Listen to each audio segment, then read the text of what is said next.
नमस्कार, आप देख रहे हैं law and the spiritual secret. और आज जानकारी लेकर हम आए हैं कि आखिर कैसे लोगों से हमें बचना चाहिए जो हमें कष्ट दे सकते हैं और मुसीबत के समय हमारे साथ नहीं होंगे। जी हाँ, जय श्री राम। आपके लिए महत्वपूर्ण जानकारी आज लेकर आए हैं कि जो आपके जीवन में सहायता करेगी और लोगों को आप समझ सकेंगे। कैसे लोगों से व्यवहार रखना चाहिए, कैसे लोगों से व्यवहार नहीं रखना चाहिए, यह आप समझ लें तो आपके जीवन में कोई दुर्घटना या कष्ट नहीं होगा। आप यह वीडियो ध्यान से सुनिए और अगर ऐसे लोग आपके जीवन में आते हैं तो वह बहुत सारी परेशानियां खड़ी कर सकते हैं। मानकर चलिएगा आप, जिनके विषय में आप समझ भी नहीं पाए हैं, जिनको आपने ये सोचा है कि आपके बहुत अच्छे सगे भाई बंधु हैं, लेकिन वही आपका बुरा करेंगे। आप पहचान नहीं पाएंगे या जान नहीं पाएंगे, वह आपके जीवन में समस्या खड़ी कर सकते हैं। आखिर कैसे लोगों से संबंध नहीं रखना चाहिए, यह सबसे बड़ा सवाल है।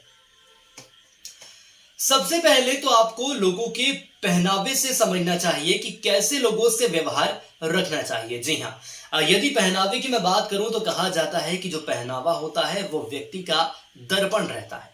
पहनावे से आप किसी व्यक्ति को समझ सकते हैं कि आखिर वो व्यक्ति कैसा है, उसकी सोच क्या होगी। पहली बात यह ध्यान दें कि जो व्यक्ति साफ सुथरे वस्त्र ना पहने हो, आपको देखकर लगे कि इस व्यक्ति का शरीर व्यवस्थित तरीके से नहीं दिख रहा है, या जिसको देखकर लगे कि यह व्यक्ति लड़ाई झगड़े वाला ये व्यक्ति दिख रहा है, छोटी छोटी बातों पर गुस्सा हो जाता है, आक्रोश में आ जाता है, जिसके चलते लड़ाई होने की भी संभावना बनी रहती है और ये तय है कि लड़ाई होती ही है। जिसके शरीर पर कट लगे हों या यहां वहां कटा हो, जिसे देखकर लगे कि यह एक अपराधी किस्म का व्यक्ति लग रहा है, देखने में लड़ाई झगड़े करने वाला व्यक्ति दिख रहा है, और खास तौर पर लड़ाई झगड़े करे जो अव्यवस्थित रहे, जिसके शरीर पर टैटूज हों, जो कि आज का फैशन बन चुका है, अजीब गरीब पहनावा जिसका हो और आपको लगे कि इसके चलने का तरीका भी ठीक नहीं है, जो लहरा लहरा कर चल रहा हो, जैसे कि नशेड़ी चलते हैं लहरा कर। एक सही चाल होती है, ठीक तरीका होता है। हमारे सनातन धर्म में भी बातें बताई गई हैं कि आपको कैसा व्यवहार करना है। तो यही कुछ बातें हैं जो कि आज मैं आपसे बताने वाला हूं, बातचीत आपसे करने वाला हूं। तो ऐसे व्यक्ति जो आपको लगे कि ये व्यवस्थित नहीं है, तो पहली बात तो ये कि आपको ऐसे व्यक्तियों से दूर रहना है। ऐसे व्यक्ति किसी भी प्रकार के लेन देन की दोस्ती यारी बिल्कुल नहीं रखनी है। लेन देन का मतलब आप समझ रहे हैं, लक्ष्मी जी की बात कर रहा हूं मैं यहाँ पर। किसी भी प्रकार का संबंध नहीं रखना है। ऐसे व्यक्ति आपके लिए कभी भी कष्टदायक हो सकते हैं, ये तय मानकर चलिएगा। आपको ऐसा लगता हो कि भले ही ये व्यक्ति भविष्य में मेरी मदद करेगा, मेरे साथ रहेगा, लेकिन वो व्यक्ति मदद कभी नहीं करेगा, वो आपको कष्ट ही देगा। ऐसे व्यक्तियों से भला है कि हम दूर रहें। बहुत सारे लोग हैं, आजकल का फैशन बन गया है कि बड़ी बड़ी दाढ़ी रखने लगे हैं, उनको लगता है कि ये फैशन है। देखिए, संत को शोभा देती है चीजें। जो संत महात्मा सन्यासी जिन्होंने सन्यास ले लिया हो, जिनके धर्म में दाढ़ी रखना अनिवार्य हो, कई ऐसे अलग धर्म भी हैं जहां अनिवार्य है दाढ़ी रखना, ऐसे लोगों पर दाढ़ी शोभा देती है। ऐसे लोग जिनके ना धर्म में कहा गया हो, ना ही ऐसा पंथ में कहा गया हो कि दाढ़ी रखना है, अगर वह व्यक्ति दाढ़ी रखते हैं तो ऐसे लोग क्रोधी स्वभाव के माने जाते हैं। क्रोधी स्वभाव के, गुस्सैल, उनके अंदर एक अलग घमंड देखने को मिलता है। और ऐसे व्यक्ति खुद के लिए तो ठीक है, दूसरों के लिए भी खतरा बन जाते हैं। अब दूसरों के लिए खतरा बन जाएंगे तो क्या होगा? अनावश्यक रूप से दाढ़ी बढ़ा लेते हैं। बहुत से लोग मन्नतें रखते हैं कि मन्नत में दाढ़ी बढ़ा लेंगे कि हमारी ये मन्नत है, हमारा ये सपना है, ये पूरा हो जाए तो हम दाढ़ी कटवाएंगे। बाल तो वो बढ़ा लेते हैं, साफ सफाई का ध्यान नहीं रखते हैं मन्नत के चलते। और लेकिन ऐसे लोगों की बात एक अलग बात है कि उन्होंने मन्नत मांगी है और यदि परमपिता ईश्वर परमात्मा की कृपा रही तो उनकी मन्नतें पूरी हो जाती हैं। किंतु ऐसे व्यक्ति जो अनावश्यक रूप से अपने शरीर के बाल बढ़ा लेते हैं या साफ सुथरे नहीं रहते हैं, तो ऐसे लोग अपराधी प्रवृत्ति के रहते हैं। देखा गया है ऐसा, और आप भी ये जानते हैं कि यह मात्र एक सोच है, ऐसा जरूरी नहीं है, लेकिन अधिकतर ऐसा देखा गया है। ज्यादातर ऐसे मामले सामने आते हैं, ऐसे लोग अपराधी प्रवृत्ति के होते हैं और ऐसे व्यक्तियों से दूर रहना चाहिए जो अनावश्यक रूप से ऐसी वेशभूषा रखते हों। ऐसे व्यक्ति जो ज्यादा गुस्से में रहते हों, कभी भी किसी भी बात पर उनको गुस्सा आ जाए, और ऐसे लोगों से कम लेन देन रखना चाहिए। जी हाँ, एक बात आप यहां पर समझ लीजिए अच्छे से, ऐसे लोगों से बचकर तो रहना है, लेकिन लेन देन की बात आती है तो लेन देन हमें ऐसे लोगों से नहीं करना है।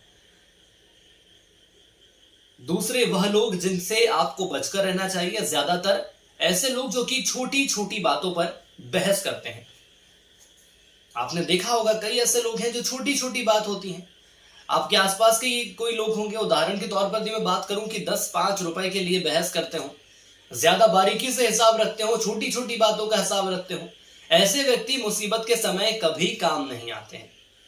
इसके अलावा ऐसे व्यक्ति जो काम धंधा नहीं करते हो, बड़ी समस्या है ये, काम धंधा नहीं करना। सोचिए कि कोई व्यक्ति काम धंधा नहीं कर रहा है, वो आपके साथ है, नशा करता है, नशा करना अच्छा लगता है, घूमता फिरता है यहाँ वहां, हर चीज का मजाक उड़ाना अच्छा लगता है, हर बात पर वो गाली देता है, अपशब्द कहता है, और आपको लगता है कि यह व्यक्ति का जो व्यवहार है वो चिड़चिड़ा है, अलग तरह का व्यवहार है, हर बात पर चिढ़ जाता हो।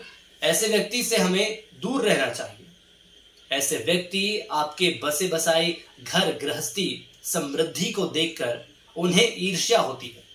अधिकतर लोग बताते नहीं है ऐसा, ईर्ष्या होती है, कौन बताएगा भाई, कोई नहीं बताता, लेकिन अंदर ही अंदर देखते हैं, जलते हैं कि ये फलाना व्यक्ति बड़े अच्छे से रह रहा है, धन संपदा है, कार बंगला सब कुछ है इसके पास। समाचारों में ऐसी अधिकतर घटनाएं, वारदातें सुनने को मिलती हैं। ऐसे लोग बिना किसी दुश्मनी के ही लोगों को नुकसान पहुंचाते हैं। ऐसे लोगों से हमें बचकर रहना चाहिए। उनका खुद का तो कुछ होता नहीं है, वह दूसरों को नुकसान अलग पहुंचा देते हैं और दूसरों के लिए बेहद खतरनाक साबित होते हैं। तो ऐसे कुछ लोग हैं जिनसे हमें बचना चाहिए, और यदि इनसे हम बचेंगे तो एक बात आप सभी साधक मानकर चलिए कि भविष्य में और वर्तमान दौर में, अतीत जो बीत गया उसके लिए तो हम कुछ नहीं कर सकते, लेकिन हम भविष्य जरूर संवार सकते हैं। और इसके अलावा ऐसे लोग जिनसे आपका संपत्ति को लेकर बंटवारा हुआ हो, या संपत्ति को लेकर कोई बंटवारा हो, आपको लगता है कि मैं आपसे खुश नहीं हूं, यह जो सामने वाला व्यक्ति है वो आपसे खुश नहीं है, आपको ऐसा लगता है कि इसके मन में आपके लिए किसी प्रकार का कोई बैर हो या नफरत हो, तो आपको ऐसे व्यक्ति से दूर रहना चाहिए। जितना हो सके ऐसे व्यक्ति से आप दूर रहिए, दूर से नमस्कार कर लीजिए।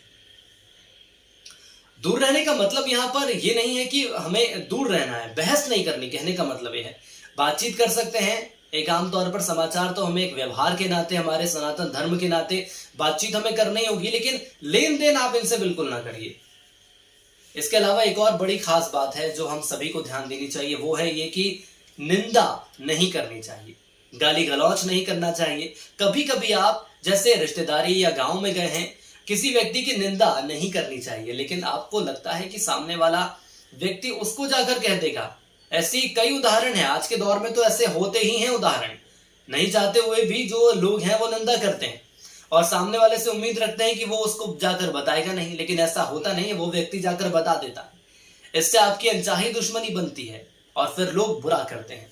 लोग बोलते हैं कि हमारे ऊपर तंत्र क्रिया आखिर क्यों करते हैं, हमारे ऊपर तंत्र क्रिया किसने की होगी, क्यों की होगी, हमने ऐसा क्या किया है।